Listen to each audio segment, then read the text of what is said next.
दशाश्वमेध घाट पर और यहाँ पर गंगा आरती चल रही है। एक बड़ा ही मनोरम सा नज़ारा है, बहुत ही खूबसूरत, लोगों से खचाखच भरा हुआ है। और इसके पीछे आज एक खास वजह भी है। भीड़ तो यहाँ होती है लेकिन इतनी भीड़ नहीं होती गंगा आरती के दौरान जितनी आज है, क्योंकि आज देश के प्रधानमंत्री और बनारस के इस संसदीय क्षेत्र के सांसद प्रधानमंत्री मोदी बनारस में हैं। और बनारस में इस वक्त पीछे जो आप ये अलकनंदा यॉट देख रहे हैं, इसी पर सवार हैं प्रधानमंत्री मोदी और गंगा आरती में वो शरीक हैं, गंगा आरती का लुत्फ ले रहे हैं, गंगा मैया को नमस्कार करते हुए प्रधानमंत्री मोदी। और वो आए क्यों आज बनारस? क्योंकि यहाँ बिल्कुल ठीक मेरे पीछे काशी विश्वनाथ कॉरिडोर का लोकार्पण किया गया। पहले अगर आपको काशी विश्वनाथ मंदिर से घाटों पर आना पड़ता था तो बड़े संकरे रास्ते थे, मुश्किल होती थी घाट तक पहुंचने में। लेकिन अब काशी विश्वनाथ कॉरिडोर का लोकार्पण किया गया। 319 करोड़ की यह परियोजना है और 2018 में इसका उद्घाटन किया गया था।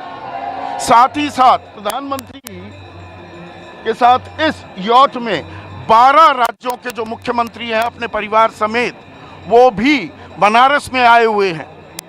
तो ये सिर्फ एक सांस्कृतिक कार्यक्रम नहीं है, ये दिव्य काशी, भव्य काशी, इस तरह के पोस्टर्स जो पटे पड़े हैं वो तो हो ही रहा है। लेकिन साथ ही साथ ये नहीं भूला जा सकता कि उत्तर प्रदेश में चुनावी शंखनाद भी हो चुका है। शंख यहाँ गूंज रहे थे कुछ देर पहले, लेकिन पूरे उत्तर प्रदेश में चुनावी शंखनाद हो चुका है।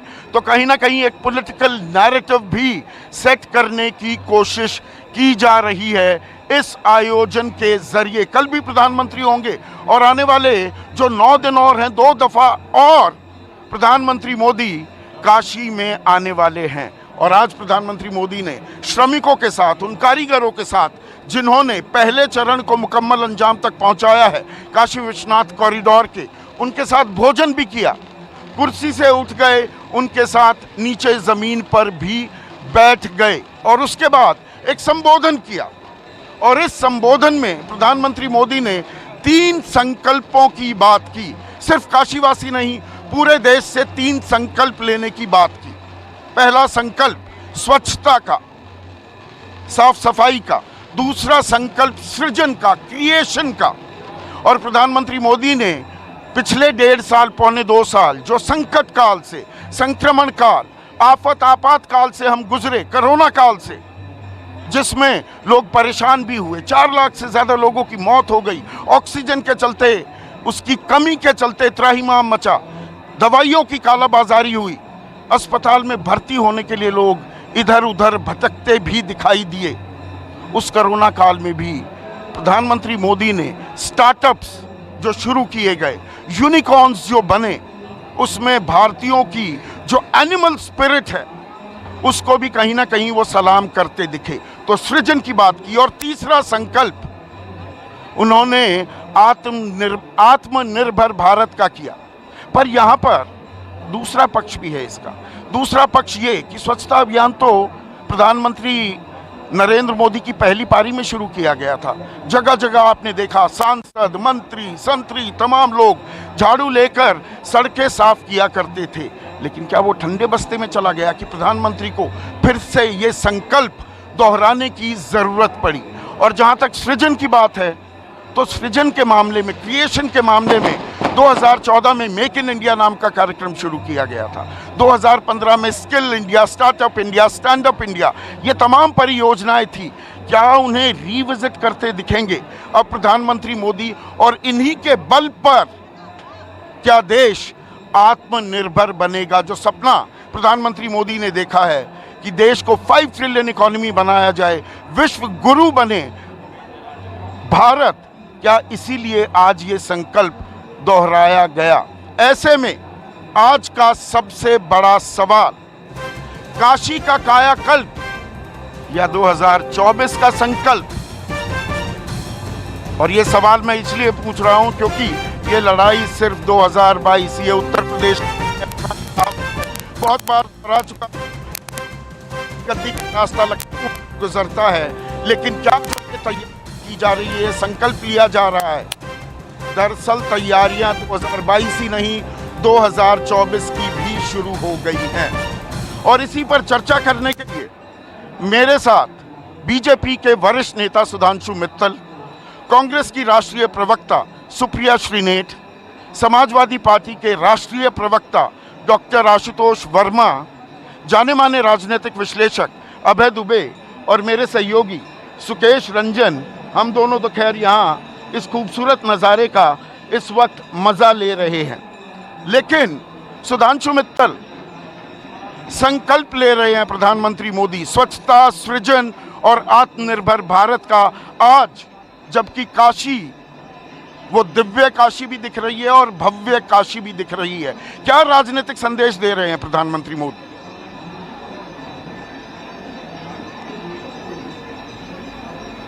मुझे लगता है संदीप जी, हर चीज में राजनीति देखना बहुत जरूरी है क्या?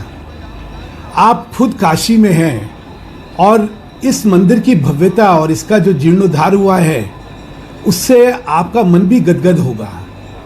काशी नगरी आज जो जिस स्वरूप में निकल के आई है, जिस भव्यता में समाई हुई है, डूबी हुई है, उसको देख के आपके मन में भी एक अच्छी भावना होगी कि हाँ, वाकई कायाकल्प अगर हुआ है।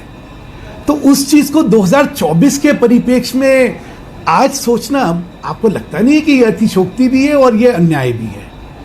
एक बड़ा अच्छा दिन है, एक भावनाओं में आज जो उठाव आया हुआ है लोगों की, जो आज लोगों में एक आज संतुष्टि है कि हाँ, हमारी आकांक्षाएं पूरी हुई हैं।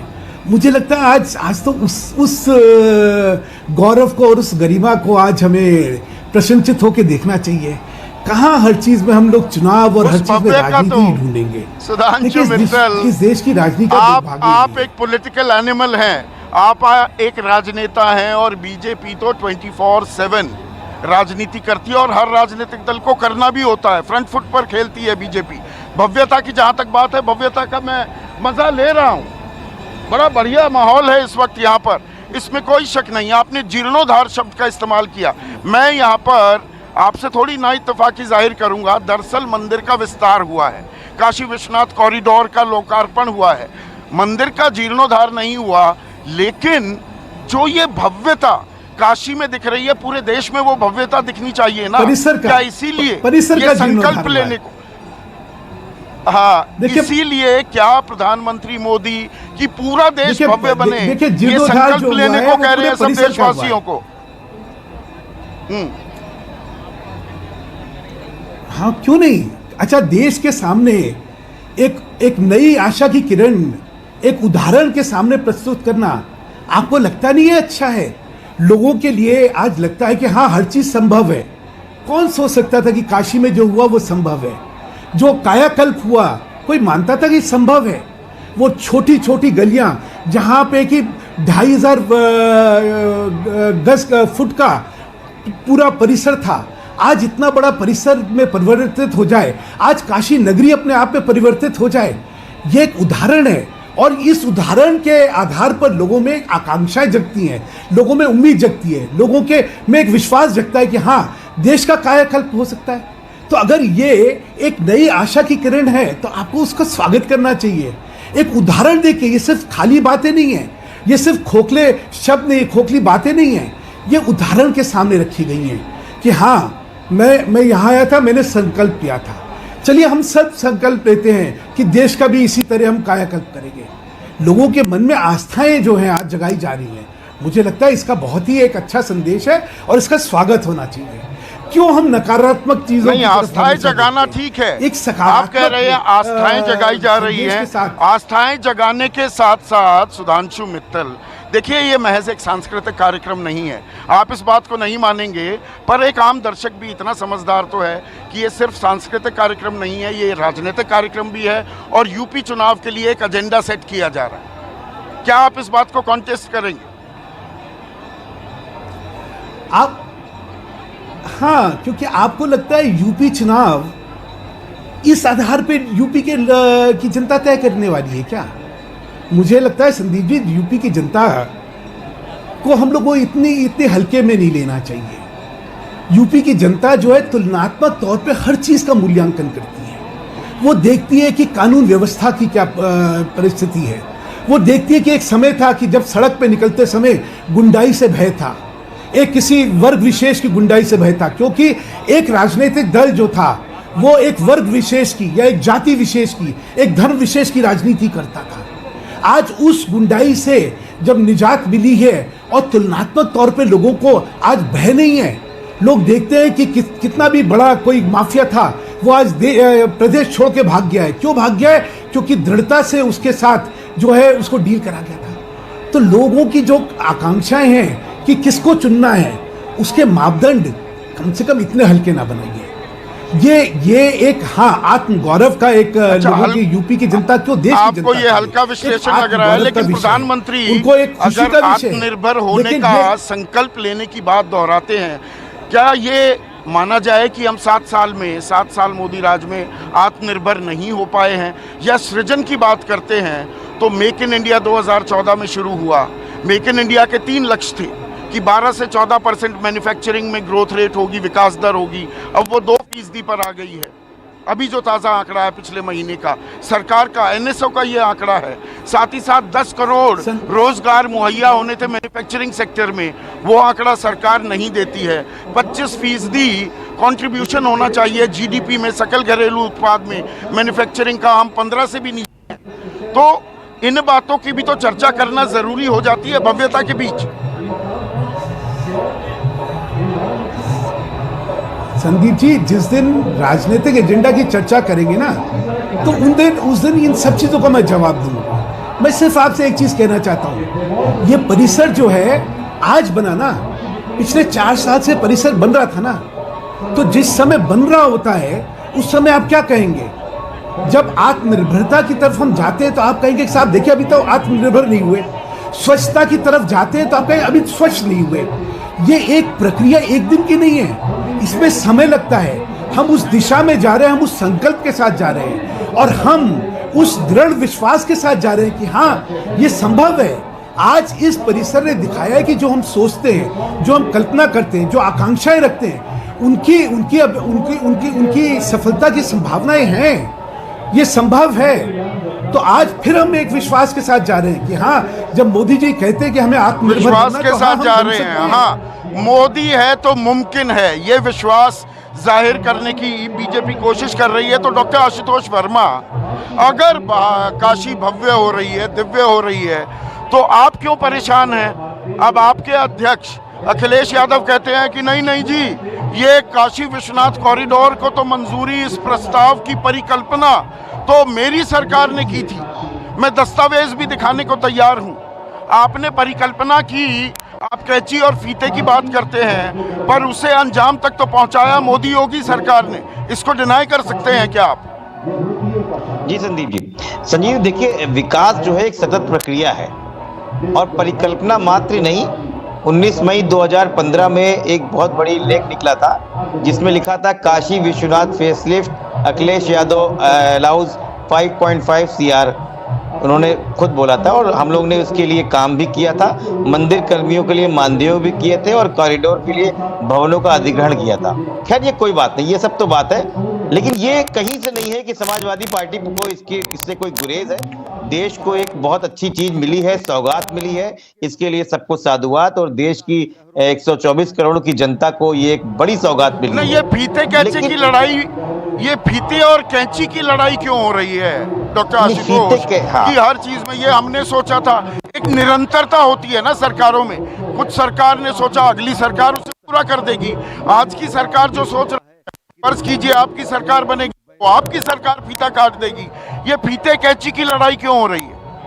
ये लड़ाई इसलिए होती है संदीप जी कि जब कोई प्रधानमंत्री या कोई सांसद अगर सुबह 11 बजे से लेकर रात के 10 बजे तक पूरी देश की मीडिया को वहां पे खड़ा करके लगातार लाइव टेलीकास्ट बनाए चुनाव के 1.5 महीने पहले, और 10 दिन में 3 बार अपनी संसदीय क्षेत्र में इस तरीके के इवेंट ऑर्गेनाइज करे चुनाव के 1.5 महीने पहले, और 6 महीने पहले कोरोना में जो सांसद थे वो प्रधानमंत्री थे, उनसे गुहार लगा करके भारतीय जनता पार्टी और वहां के लोग जनता कह रही थी कि ऑक्सीजन की कमी है यहाँ लोग मर रहे हैं, घाटों में जगह खत्म हो गई है, चिताएं जलाने की जगह लकड़ियां नहीं है, तब वो सांसद ना मिले तो सवाल उठता है।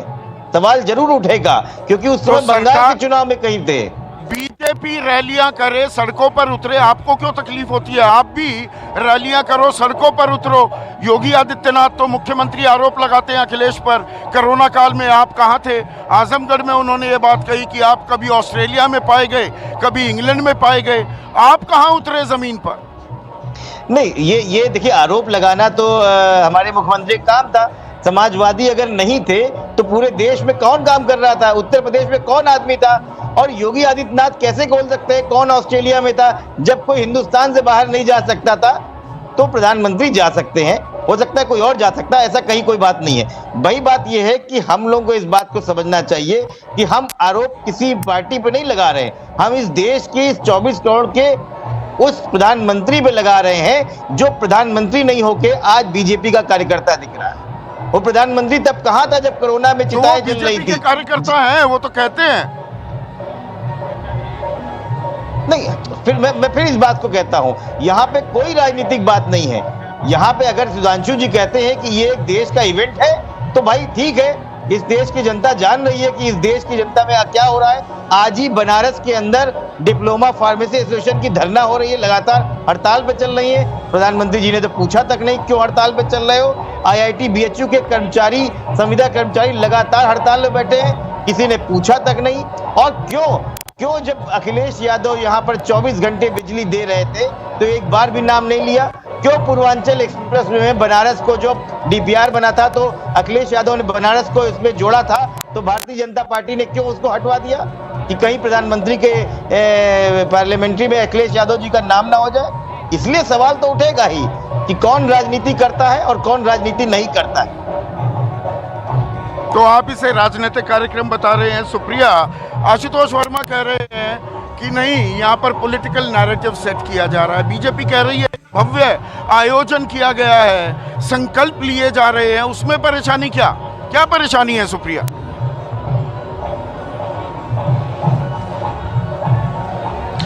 नहीं, मुझे लगता है कि मंदिर के मुद्दे पर या वहां पर जो कार्यक्रम आयोजित करा जा रहा है ये वाद विवाद का विषय नहीं है। काशी की नगरी में भगवान शिव ने तो विष पीकर अमृत लोगों को दिया, उसमें वाद विवाद नहीं है। आपका जो टॉपिक है, और मैं टॉपिक पे लौटना चाहती हूँ, जो सृजन, आत्मनिर्भर और स्वच्छता की बात करी गई है, मैं उसमें 2 शब्द जरूर बोलना चाहती हूँ। सृजन की बात मतलब एम्प्लॉयमेंट, एंटरप्रेन्योर्स। पिछले 7 सालों में इस देश में रोजगार बनना छोड़ दीजिए, रोजगार नष्ट होने की जो दर है, वो एम्प्लॉयमेंट रेट 44.5% होता था 2014 में, वो अब 37.4% हो गया। मतलब करीब 10 करोड़ नौकरियां नष्ट हुई हैं पिछले 7 साल में। मतलब 1.5 करोड़ के लगभग नौकरी हर साल नष्ट होती गई है पिछले 7 साल में। ये मोदी जी की नाक के नीचे हुआ है। मैन्युफैक्चरिंग की आप लोग बात कर रहे थे, मैन्युफैक्चरिंग जो अभी पिछला डेटा आया है उसमें मात्र 2% पे ग्रो हुई है। चाइना हमारा सबसे बड़ा ट्रेडिंग पार्टनर बना हुआ है, हम कैसे आत्मनिर्भर बन रहे हैं मुझे नहीं पता। एक बात मैं और बोलना चाहती हूँ, 5 ट्रिलियन इकोनॉमी की बात कर लीजिए, भाजपा उस पर बहस नहीं करेगी। फार्मर की इनकम डबल करने की बात कर लीजिए, उस पर बहस नहीं होगी। हर करोड़ साल 2 करोड़ रोजगार की बात कर लीजिए, अभी तक तो 14 करोड़ से ज्यादा हो जाना चाहिए, उस पर बात नहीं होगी। बातें मुद्दे से छोड़कर होती हैं। आज जरूरत है हिंदुस्तान को मुद्दों पे बात करने की। इस सरकार ने एक अच्छा इनिशिएटिव लिया था लोगों को ट्रेन करने का, लेकिन 2017 में 50 करोड़ लोगों को जो ट्रेन करने का मिशन था उसको छोड़ दिया गया, उसको अबैंडन कर दिया गया, क्योंकि नौकरियां बनी नहीं रही थी, लोग अब्सॉर्ब भी नहीं हो रहे थे। तो दिक्कत की बात यह है कि मुद्दे की बात आज कोई नहीं करना चाहता। स्वच्छता की बात प्रधानमंत्री करते हैं, अच्छी बात है, लेकिन आज 52% जनता के पास पानी नहीं पहुंचता है, टॉयलेट्स तक टॉयलेट नहीं है। कौन सी स्वच्छता की बात कर रहे हैं मैं जानना चाहती हूँ। इस देश में 37% लोगों के पास पोषण नहीं है। कौन सी आत्मनिर्भरता की बात कर रहे हैं मैं जरूर जानना चाहती हूँ। तो इधर उधर की बातें नहीं, मुद्दों पर बात होनी चाहिए। नहीं, आप जो फैक्ट्स अपना उठाना चाहते हैं कन्वीनियंटली वो फैक्ट्स उठा रही हैं। आप ये नहीं बता रही कि ये सरकार डायरेक्ट बेनिफिट ट्रांसफर में कितने लोगों तक सीधा पहुंच रही है। उज्ज्वला योजना चलाई, शौचालय बनाए जा रहे हैं, आप कह रहे हैं शौचालय नहीं है, लेकिन अगर गांव देहात में जाएं, आप तो महाराजगंज में आजकल बहुत वक्त बिता रही हैं, गांव देहात में क्या शौचालय नहीं खुल रहे हैं? एनिमल स्पिरिट्स जगाने की प्रधानमंत्री बात करते हैं कि देखिए स्टार्टअप्स में कितना बड़ा एक व्यापक विस्तार हुआ है। क्या उस पहलू को आप डिनाई करती हैं?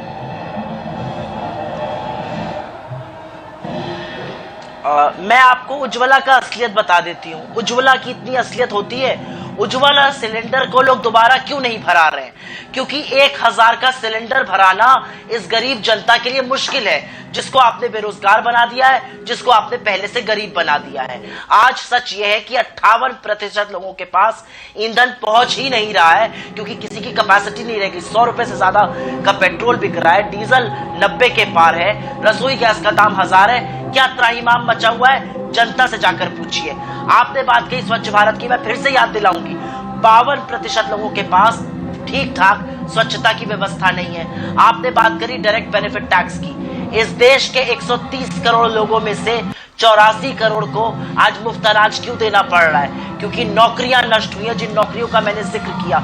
60% जनता को मोदी जी ने डायरेक्टली बेरोजगार बनाया है। कहां है 15 लाख, कहां है 2 करोड़ रोजगार? ये जुमले थे, लेकिन अब जुमलों का वक्त निकल चुका है। आज चाइना हमसे आगे निकल रहा है।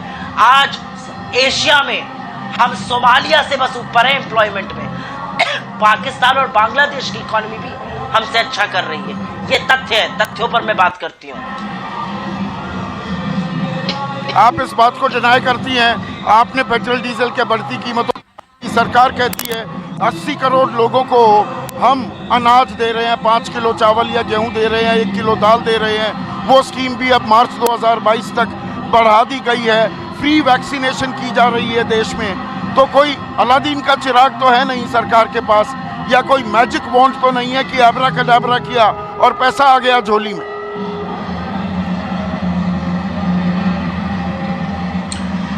जैसा फंक्शन आज हो रहा है, वैसी पॉलिटिकल विल चाहिए होती है। पॉलिटिकल विल की कमी है। स्टार्टअप्स की बात कर रहे हैं। आज भारत के कौन से पूंजीपति हैं? आज इंडियन इंडस्ट्री का कौन सा ऐसा कॉर्पोरेट हाउस है जो इस देश में निवेश करने को तैयार है? आपके डर से लोग बोलेंगे नहीं, लेकिन सच ये है कि हिंदुस्तान, आजाद हिंदुस्तान में पहली बार सबसे ज्यादा संख्या में लोगों ने अपनी सिटीजनशिप छोड़ी है। सबसे ज्यादा जनसंख्या में हाई नेटवर्थ इंडिविजुअल्स ने देश से बेहतर समझा है बाहर जाकर निवेश करना। ऐसा क्यों है? क्योंकि आपकी नीतियां, आपके कानून में लोगों की आस्था नहीं है। और ये मैं उन लोगों की बात कर रही हूं जिनको निवेश करना चाहिए देश में, उनकी भी आस्था आप में नहीं रह गई है। सुकेश, यहाँ पर राजनीतिक आरोप प्रत्यारोप तो होंगे, लेकिन हम 2 दिन से यहाँ पर हैं। जो लोगों की भीड़ है, एक भी दिखा है, तो इवेंट मैनेजमेंट में बीजेपी माहिर है, इसमें कोई शक व शुबा नहीं हो सकता। ये अपने आप में एक सांस्कृतिक इवेंट भी है।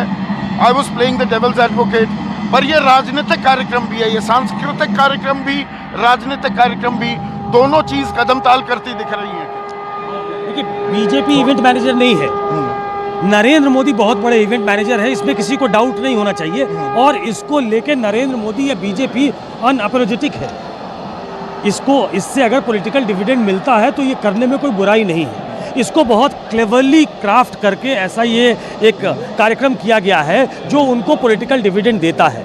नरेंद्र मोदी खुद को काशी का एक ब्रांड एम्बेसडर के तौर पे आगे ले जा रहे हैं। वो काशी को राष्ट्रीय पटल पे नहीं, अंतर्राष्ट्रीय पटल पे एक पहचान दिलाने के क्या एक नैरेटिव सेट करना चाहते हैं कि काशी बदल गई है। काशी विश्वनाथ अब सीधे गंगा और काशी विश्वनाथ जुड़ गए हैं, और ये पूरा जो नैरेटिव है वो उसके आधार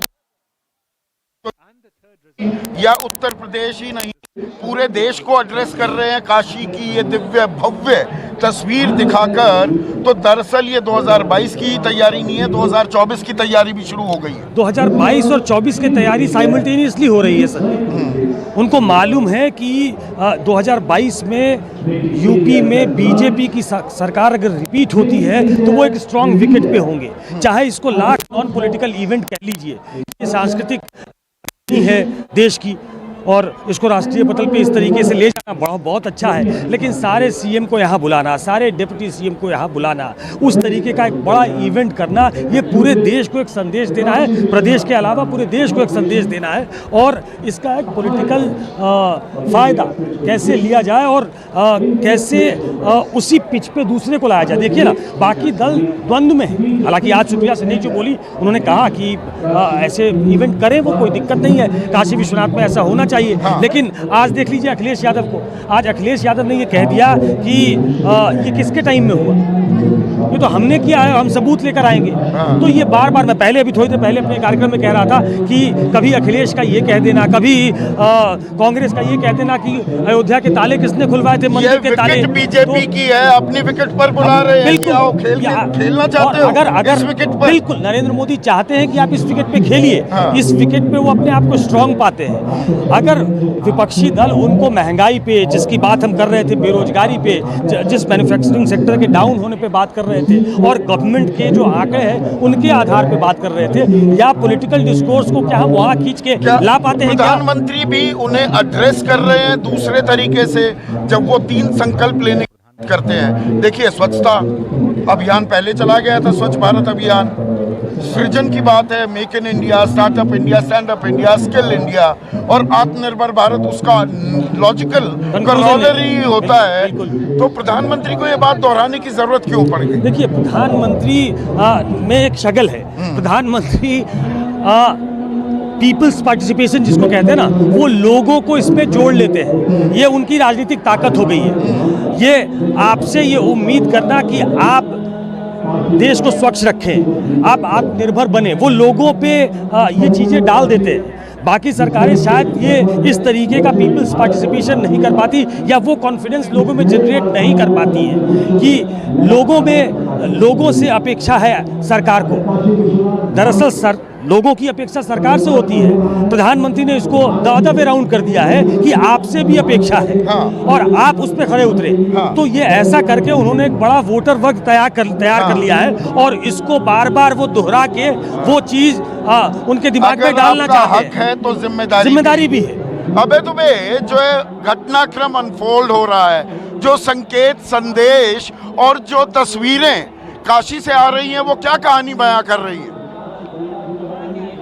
बना रहे हैं, इसके अंदर एक पक्ष पूरी तरीके से छूट गया है, और मैं जरा उसको संबोधित करना चाहता हूं। और वो पक्ष ये है कि क्या कोई और सरकार काशी विश्वनाथ का इस परिसर का जीर्णोद्धार करा सकती थी? मेरा मानना है कोई गैर भाजपा सरकार ये काम कर ही नहीं सकती थी। विश्वनाथ प्रताप सिंह की सरकार ने एक बार ये कोशिश की थी कि इस पूरे परिसर का जीर्णोद्धार किया जाए, उन्होंने योजना बनाई थी। आप जानते हैं, हम सब लोगों को पता है, पता नहीं हम लोग उसकी चर्चा क्यों नहीं कर रहे हैं, किसने विश्वनाथ प्रताप सिंह के इन प्रयासों का सबसे ज्यादा विरोध किया था? विश्व हिंदू परिषद ने, और उनके तथाकथित रूप से अंतर्राष्ट्रीय अध्यक्ष श्री अशोक सिंघल ने, जो आज हमारे बीच में नहीं है। उन्होंने कहा था कि हम सरकार द्वारा इस काम को किए जाने के पक्ष में नहीं है। कोई भी दूसरी सरकार ये नहीं कर सकती थी, केवल भारतीय जनता पार्टी की सरकार ही ये कर सकती थी, क्योंकि वहां पर बहुत सारे ऐसे मंदिर थे पुराने, जिनके ऊपर लोगों ने जिनके कब्जा कर लिया था, या जिनके बगल में शौचालय बना लिए थे, उन सबको तोड़ा जाना था, और इस तरह के बहुत से काम किए जाने थे।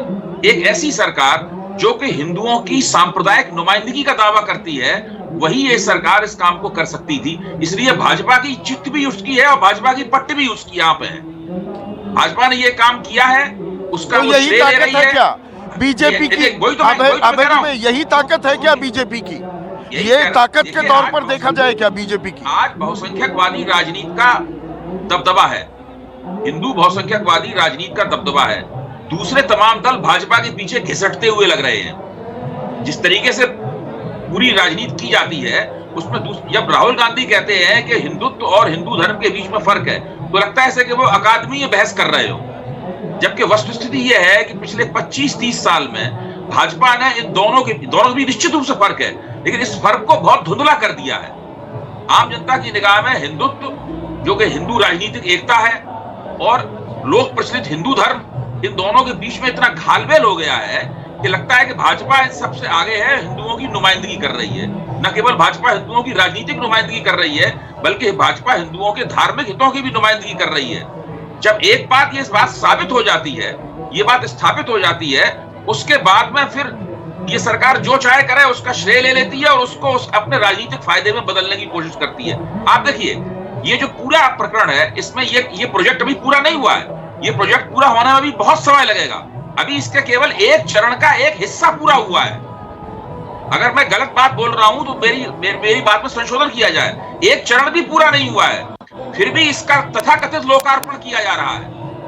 तब किया जा रहा है जबकि उत्तर प्रदेश के चुनाव में आचार संहिता लगने में केवल 1 महीना है। भाई अगर जल्दी करना तो 6 महीने पहले कर देते। अगर पूरा करना है तो कम से कम एक चरण तो पूरा हो जाता।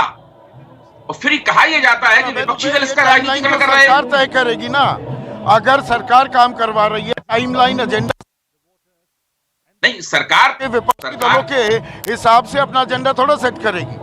सरकार को सारे निर्णय लेने का अधिकार है, सरकार को तारीख तय करने का अधिकार है, सरकार को समय तय करने का अधिकार है, लेकिन हमें उसकी समीक्षा का अधिकार है। भाई हम उसके पीछे जो राजनीतिक नेतार्थ हैं उसकी समीक्षा का अधिकार तो हमें है। देखिए, मैं साफ कर दूं, मेरा मानना है कि हर देश को, हर राष्ट्र को, हर समुदाय को अपने सांस्कृतिक, आध्यात्मिक और सभ्यता मूलक प्रतीकों की रक्षा करने का अधिकार है, उनको बचा के रखने का अधिकार है, उनको जीर्णोद्धार करने का, और उन्हें करना भी चाहिए। लेकिन उससे अपनी क्षुद्र राजनीति, वोट की राजनीति अगर आप संसाधित करने लगे तो ये बुरी बात है। अगर भारतीय सोमनाथ मंदिर के जीर्णोद्धार के सवाल पर सरदार पटेल, बाबू राजेंद्र प्रसाद और जवाहरलाल नेहरू के बीच में बहस हुई थी, उस बहस में कोई राजनीति नहीं थी। वो एक वैचारिक बहस थी कि भारतीय राज्य के कर्तव्य क्या हैं। उस बहस को पढ़कर आज हम काफी कुछ सीख सकते हैं। आज क्या हो रहा है?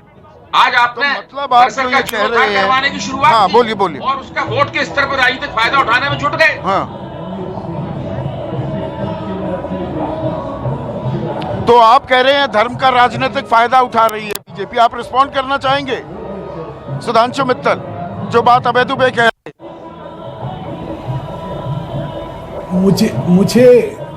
मुझे अभय जी की बात पे बड़ी खुशी एक है कि इस देश का राजनीतिक एजेंडा जो था वो बड़ा विचित्र एजेंडा था। वहां पे एक मुसलमान और एक जात की राजनीति करना वो जो था वो स्वीकार्य था। वहां पे एक राजनीतिक दल ब्राह्मण प्लस की राजनीति करती थी, वो स्वीकार्य थी। लेकिन हिंदू का नाम आते ही जो था वो एक बवाल मच जाता था। वो मच जाता था कि ये जो है ये सांप्रदायिक राजनीति है।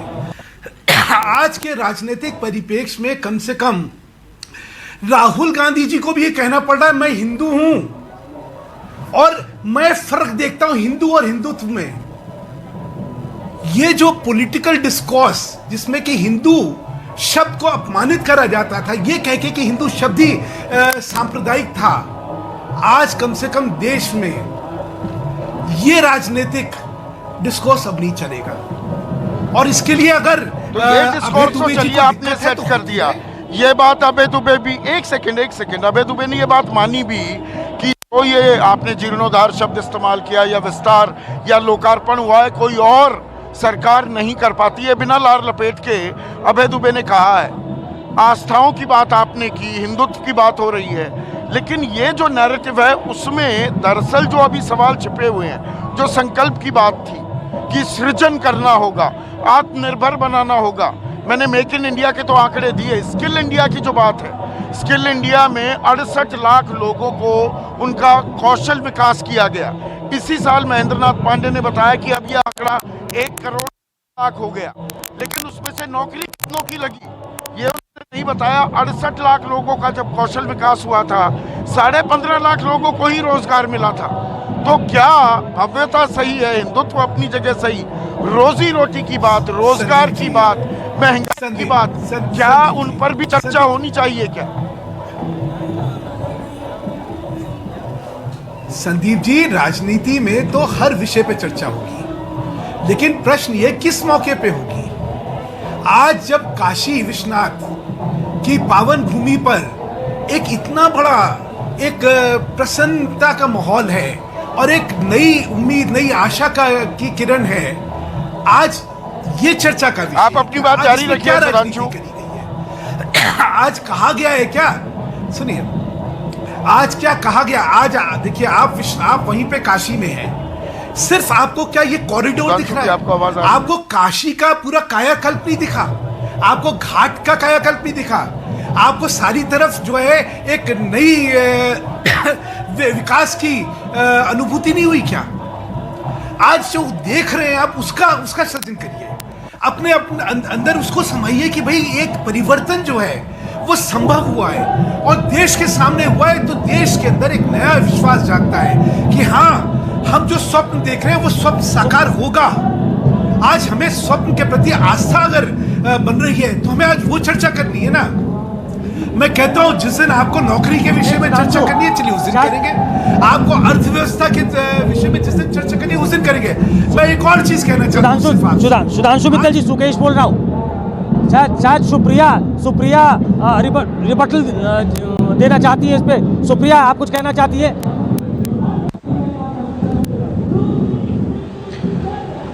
मैं दो चीजें कहना चाहती हूँ क्योंकि मैं उत्तर प्रदेश से हूं और मुझे दो चीजें मुझे लगता है इस शो पर जरूर कहनी चाहिए। आपने हिंदुओं की बात करी, आपने कुछ अनर्गल बातें करी, मैं उसमें नहीं पढ़ना चाहती हूँ। इस देश में राम के नाम को सबसे ज्यादा आत्मसात करने वाले तो महात्मा गांधी थे।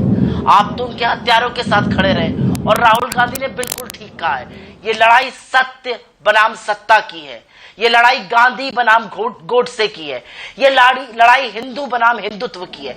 आप एक धर्म के रक्षक मत बन जाइए, क्योंकि उस धर्म का जो गलत रूप आपने लेकर बर्बाद करने का काम किया है वो हिंदुत्ववादियों ने किया है। आप जैसे लोग हिंदुत्ववादी हैं, हम हिंदू हैं, इसको कहने में मुझे कोई संकोच नहीं है। आप आस्था की बात कर रहे हैं, बांदा में जिंदा गायों को दफनाया जा रहा है गौशालाओं में, वो आस्था का खिलवाड़ नहीं है? उसके बारे में कोई यहाँ पर सवाल का जवाब नहीं देगा।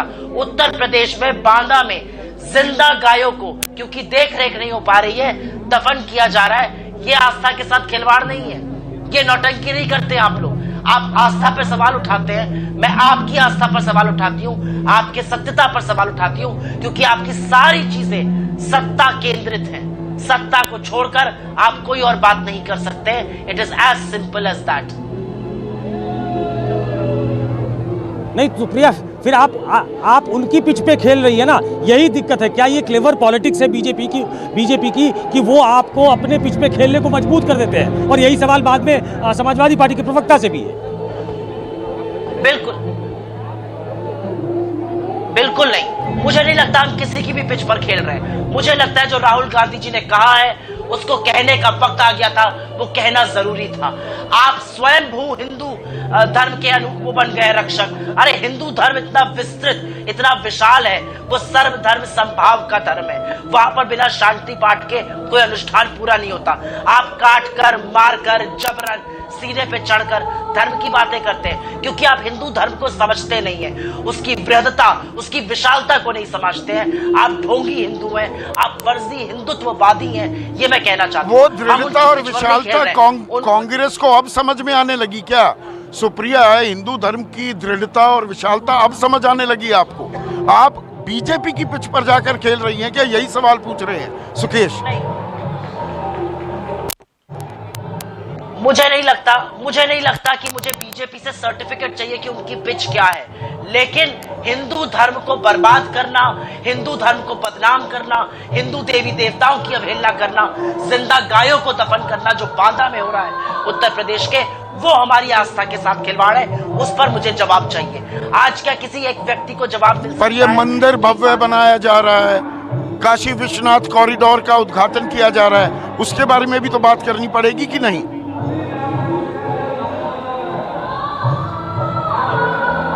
मैंने तो पहले ही कहा कि ये वाद विवाद का विषय ही नहीं है।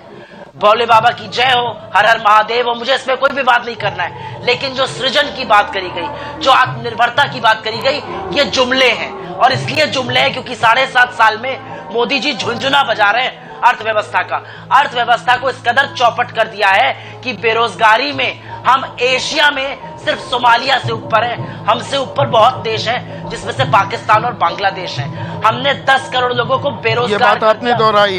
डॉक्टर आशुतोष वर्मा, सवाल अभी भी देखिए, सवाल का जवाब जो सवाल सुकेश उठा रहे हैं, आप बीजेपी की पिच पर खेल रहे हैं या जो मुद्दे आपके पास, विपक्ष के पास तश्तरी पर सजे हुए पड़े हैं वो अर्थव्यवस्था से जुड़े, रोजगार से जुड़े, महंगाई से जुड़े। बीजेपी जो नैरेटिव सेट कर रही है वो को रिस्पॉन्ड करने पर मजबूर कर देती है। क्या ये कहना गलत होगा? नहीं, देखिए संदीप जी, न समाजवादी पार्टी किसी की पीठ पे खेलती है। समाजवादी पार्टी अपने कामों के हिसाब से चलती है। कभी सफलता मिली, कभी नहीं मिलती, लेकिन अगर सफलता ना मिलती और हम अपनी बातों को ना रखते तो 2020 में बनारस परिक्षेत्र में 2 विधान परिषद की सीटों पे चुनाव हुआ था और दोनों को समाजवादी पार्टी ने जीता, जिसमें से एक पे 10 साल से भारतीय जनता पार्टी पे कब्जा था और हम विपक्ष के लोग थे। 2021 की जिला पंचायत सदस्य में 40 सीटों में समाजवादी पार्टी 14 सीट जीत के प्रथम नंबर पे रही और भारतीय जनता पार्टी 8 पे। ये प्रधानमंत्री का क्षेत्र था और अगर ये चीजें ना मिलती, अगर हमने, भाई आज आप काशी विश्वनाथ की बात कर रहे हैं, लेकिन सारनाथ का सब स्टेशन किसने बनाया वो भी बनारस की जनता जानती थी। वहां वाटर ट्रीटमेंट प्लांट कौन कर रहा था वो भी जानती थी। बाबतपुर से भदोही तक 4 लेन कौन कर रहा था वो भी जानता था। 30 सेकंड में आपसे जवाब चाहूंगा सुकेश। लड़ाई दिलचस्प होती जा रही है और दोनों तरफ से अपने अपने नैरेटिव सेट किए जा रहे हैं और ये बात, लड़ाई सिर्फ 2022 की नहीं, अब 2024 की तैयारी भी है। इसको अंडरलाइन करने की शायद जरूरत है। बिल्कुल, ये अंडरलाइन है। इसमें बहुत नई बात नहीं है। देखिए 2008 या 2009 याद करिए, 2004 से 9 याद करिए और 9 से 14 याद करिए। इस बीच में यूपीए ने, कांग्रेस ने अपनी एक पॉलिटिकल कॉन्स्टिट्यूएंसी तैयार की थी। उन्होंने मनरेगा किया, राइट टू फूड लेकर आए, उन्होंने कर्ज माफी की, किसानों की कर्ज माफी की। तो उन्होंने एक नीचे क्रिएट किया था, उन्होंने एक वोट बैंक क्रिएट किया था। हाँ, मोदी उसको थोड़ा आगे लेकर चले गए हैं और उन्होंने एक वोट बैंक क्रिएट कर दिया है और साथ में एक ऐसा वर्क क्रिएट कर दिया है जो एस्पिरेशनल है और एक कट्टर काडर वोट है उनका। तो उन्हें मालूम है कि उन्हें किस दिशा में जाना है जो उनको पॉलिटिकली फेच करता है, पॉलिटिकल डिविडेंड देता है। तो राजनीतिक एजेंडा सेट किया जा रहा है, आंखें लखनऊ की गद्दी पर लखनऊ से ही होकर दिल्ली की गद्दी का रास्ता भी निकलता है। तो आज सबसे बड़ा सवाल में बस इतना ही। इस मनोरम नज़ारे के साथ आपको छोड़ जाता हूं। नमस्कार।